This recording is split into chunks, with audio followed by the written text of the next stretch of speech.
नमस्कार दोस्तों, pro trading art में आपका स्वागत है। तो आज के वीडियो में हम लोग हाफ ट्रेंड में मल्टीपल इंडिकेटर को मर्ज करके उसका वेरिफिकेशन करने वाले हैं। तो उसके बारे में मैं बताऊंगा। एक सब आइडिया क्या है पहले वो समझिए। देखिए, मान लीजिए अगर हाफ ट्रेंड में हमें लॉन्ग एंड शॉर्ट का सिग्नल मिलते जा रहा है, लेकिन इसमें हम लोग चाहते हैं कि आरएसआई को भी वेरीफाई कर लें। यानी जब हमारा ये लॉन्ग का सिग्नल सपोज यहाँ पे बन रहा है, उस समय आरएसआई हमारा ग्रेटर देन 60 होना चाहिए। ठीक है ना, 60 के अबव हो तभी हम लोग इसमें जाएंगे। तो इसको अगर हम लोग टिक कर देंगे, या फिर जब शॉर्ट का बन रहा हो तो ग्रेटर देन 40 होना चाहिए। आप अपने अनुसार पॉइंट एडजस्ट कर लीजिएगा, मैं एग्जांपल के तौर पे लिया हूँ। ठीक है ना। उसी तरह से सीसीआई का भी वेरिफिकेशन होना चाहिए, एमएससीडी का भी होना चाहिए, एडीएक्स का, या फिर अल्टरनेट कोई सा भी। ठीक है ना। तो जैसे मान लीजिए हमने यहाँ पे आरएसआई को वेरीफाई कर दिया। इसमें डिपेंड करता है कौन सा पॉइंट ले रहे हैं, उसके अनुसार आपको सिग्नल यहाँ पे कैसा जनरेट होकर के मिल रहा है। ठीक है ना, मैं एक एग्जाम्पल के तौर पे बता रहा हूँ आप लोगों को सिर्फ। तो जैसे आरएसआई का हमने वेरीफाई कर लिया। देखिए 122 ट्रेड ही सिर्फ लिए गए हैं यहाँ पर। ठीक है ना, और अभी भी उतना ही ऑलमोस्ट उतना ही प्रॉफिट हो रहा है ना। जबकि इसको हम लोग रिमूव करते हैं तो टोटल हमारा यहाँ पे बहुत ज़्यादा ट्रेड एग्जीक्यूट है 999, तो प्रॉफिट चार्ज वगैरह बहुत चला जाएगा हमारा, है ना। तो आरएसआई को वेरीफाई करने से हमें ये तो फायदा मिल रहा है। ठीक है। उसी तरह से मान लीजिए सीसीआई को किसी ने वेरिफिकेशन कर दिया यहाँ पे, तो इसमें तो लॉस भी आ गया सीसीआई के साथ, यानी अच्छा नहीं काम कर रहा है ना। उसी तरह से एमएससीडी के साथ देखते हैं।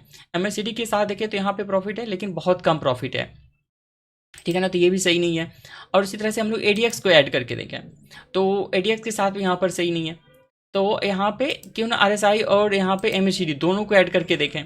दोनों को ऐड करके देखते हैं, यहाँ पे और भी ट्रेड कम हो गया लेकिन प्रॉफिट भी कम हो गया। इस तरह से मल्टीपल इंडिकेटर को आप यूज करके देख सकते हो, और उसके अनुसार किसी को भी यहाँ पे टिक करे यूजर, तो उसके अनुसार यहाँ पर सिग्नल जनरेट होकर के मिल जाए। अगर ये काम आप सिर्फ इफ और एल्स से करते हैं ना, तो बहुत कॉम्प्लिकेटेड हो जाता है। कहने का क्या मतलब है, मान लीजिए हमारा ये है ना, ये लॉन्ग और शॉर्ट का सिग्नल दे रहा है हाफ ट्रेंड का। ठीक है ना, कोई हमारे पास जैसे लॉन्ग नाम का वेरिएबल होगा और शॉर्ट नाम का वेरिएबल होगा, राइट। लॉन्ग और शॉर्ट का इसमें सिग्नल मिल रहा होगा। तो हम लोग क्या चाहते हैं, ये जैसे मान लीजिए अगर टिक है, यानी सपोज इफ आरएसआई अगर टिक है ना, ये वाला टिक है, तभी हम लोग इसमें लॉन्ग को वेरीफाई करेंगे। यानी लॉन्ग ट्रू या फिर फॉल्स रहेगा, वो इसके ऊपर डिपेंड करेगा आरएसआई का सिग्नल लॉन्ग है या नहीं। फिर इसी तरह से किसी ने एमएससीडी को चेक किया या नहीं, सीसीआई को चेक किया, यानी मल्टीपल हो जाएगा। फिर किसी का ने कॉम्बिनेशन में किया यानी आरएसआई एंड, यहाँ पे एंड एमएससीडी है या नहीं, है ना। तो मल्टीपल सिग्नल आपको बनाना पड़ जाएगा, तो बहुत लेंदी प्रोसेस हो जाएगा।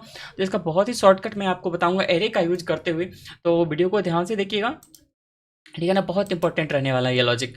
तो अगर आप लोग पायरस्क्रिप्ट के कोर्स में इंटरेस्टेड है ना, तो मेरा कोर्स हमेशा चलते रहता है। आप उसके रिगार्डिंग यहाँ पे कांटेक्ट कर लीजिएगा मुझसे। ये हमारा नंबर है 9006349806। ठीक है ना। तो जो भी होगा इसके रिलेटेड आप जानकारी ले लीजिएगा। लेटेस्ट बैच के बारे में मैं जानकारी दे दूँगा। आप इसी नंबर पर व्हाट्सएप भी कर सकते हैं। तो फिलहाल के लिए चलिए इसे कंटिन्यू करते हैं, और मैं यहाँ पे एडिटर में आता हूँ और दिखाता हूँ क्या क्या किया है मैंने। तो सबसे पहले यहाँ पे देखिएगा, तो हमने यूजर से इनपुट में ले लिया है ना। वो सिलेक्ट कर रहा है यानी, है ना, आरएसआई, एमएससीडी और सीसीआई, और सभी के लिए हम लोग सिग्नल जनरेट कर लीजिए। आरएसआई का हो गया, आरएसआई लॉन्ग है यानी, शॉर्ट है यानी, सबके लिए आप इनपुट बना सकते हो। इसको चेंज करके देख सकते हो कितना भी प्रॉफिटेबल हो रहा है। जिससे सीसीआई का भी इनपुट आप ले सकते हो, है ना, एमएससीडी का भी। सब किसी का मैंने इनपुट नहीं लिया, डिफॉल्ट वैल्यू के साथ मैंने इसे एग्जाम्पल के तौर पर बनाया है। ठीक है ना। तो अब देखिए यहाँ पे नेक्स्ट पॉइंट क्या है। यहाँ पे अगर हम लोग देखें तो मेन पॉइंट है ना हमारा, यहाँ से स्टार्ट होता है। ठीक है, और इसके समझिए किस तरह से काम कर रहा होगा, तब जाकर के आपका कंसेप्ट क्लियर होगा। जैसे एक वैलिडेटर हमने बनाया फ्रॉम का यूज करते हुए, है ना। इसमें क्या हमें देखने को मिल रहा होगा, अगर इस तरह से एरे होगा, है ना, तो कौन सा ट्रू है, यानी यूजर ने कौन सा सिलेक्ट किया। सपोज किसी ने आरएसआई को यहाँ पे टिक करके रखा, तो यहाँ पे ये ट्रू आ जाएगा। ठीक है ना। और बाद बाकी किसी को टिक करके नहीं रखा है, तो सबका सब फॉल्स रहेगा, राइट। और इसी के ऊपर हम लोग यहाँ पे लूप चला रहे हैं वैलिडेटर के ऊपर। तो यहाँ पे गेट कर रहे हैं, है ना, लूप फर्स्ट यानी ट्रू आएगा तभी ये लोकल ब्लॉक का कोड चलेगा, अन्यथा नहीं चलेगा। ठीक है ना। तो जब सपोज फर्स्ट आया और लोकल ब्लॉक का कोड चला हमारा यहाँ पे, तो हमने बाय डिफॉल्ट इसे ट्रू करके रखा है। क्यों, क्योंकि अगर सपोज किसी ने इसमें से कुछ भी सिलेक्ट नहीं किया, इसको हम लोग फाइनल बाय सिग्नल के साथ फाइनल यहाँ पे चेक कर रहे हैं, है ना। अगर ये फॉल्स रखेंगे तो यहाँ पे हमारा सिग्नल जनरेट ही नहीं होगा, तो इसलिए हमें बाय डिफॉल्ट ये ट्रू रखना है। ठीक है ना। और दूसरा भी लॉजिक है ट्रू रखने का, क्योंकि देखिए आरएसआई यहाँ पे किसी ने सिलेक्ट करके रखा है और यहाँ पे बाय डिफॉल्ट फॉल्स है। ठीक है ना।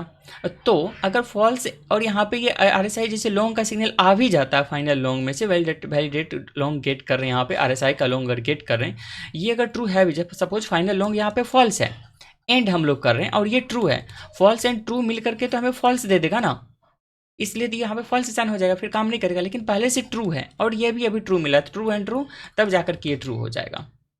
ठीक है ना। तो इस तरह से हम लोग इसको कंबाइन कर रहे हैं सबसे। उसी तरह से वैलिड लॉन्ग और वैलिड शॉर्ट दोनों के लिए हमने अलग अलग बना लिया। तो जिसका वैल्यू यहाँ पे टिक रहेगा वही वैल्यू यहाँ पे गेट ओवर के ट्रू मिलेगा और उसी को हम लोग वैलिडेट करेंगे। ठीक है ना। और फाइनल लॉन्ग और फाइनल शॉर्ट में हम लोग असाइन कर रहे हैं और इसके साथ हम लोग बाय सिग्नल और सेल सिग्नल जो हमारा फाइनल बना हुआ हाफ ट्रेंड का उसके साथ हमने इसे मर्ज कर दिया, दोनों को एंड करके ऐड कर दिया। तो इसके ऊपर अब आप डिपेंड करता है स्टॉप लॉस वगैरह, ट्रेलिंग स्टॉप लॉस वगैरह, वो सब बहुत चीज़ ऐड करके देख सकते हैं। लेकिन मल्टीपल इंडिकेटर को किस तरह से वैलिडेट किया जाए वो हमारा एक कंसेप्ट था और यहाँ पे बस 3-4 लाइन में आपका ये काम हो जा रहा है। ठीक है ना, सिर्फ इतना सा पॉइंट है मेन और दोनों के लिए हो जा रहा है। ठीक है ना। तो ये बहुत इंपॉर्टेंट कंसेप्ट है। इसमें अगर किसी भी तरह का डाउट है तो आप निश्चित रूप से कमेंट करिएगा और अगर आप कोर्स में इंटरेस्टेड हैं तो आप इस नंबर पे मुझे कांटेक्ट कर लीजिएगा। इसके रिगार्डिंग मैं आपको सभी चीज़ डिटेल्स में बता दूंगा। ठीक है ना। हमारा Monday to Friday everyday class होता है 1 आवर का और कंप्लीट डिटेल्स में लाइव क्लास में सभी चीज़ बताता हूँ। तो अगर आप इंटरेस्टेड होंगे तो कंटेक्ट कर लीजिएगा और अगर ये वीडियो अच्छा लगा है तो आप लाइक कर दीजिए और चैनल को सब्सक्राइब करके रखिएगा। तो थैंक्स फॉर वॉचिंग।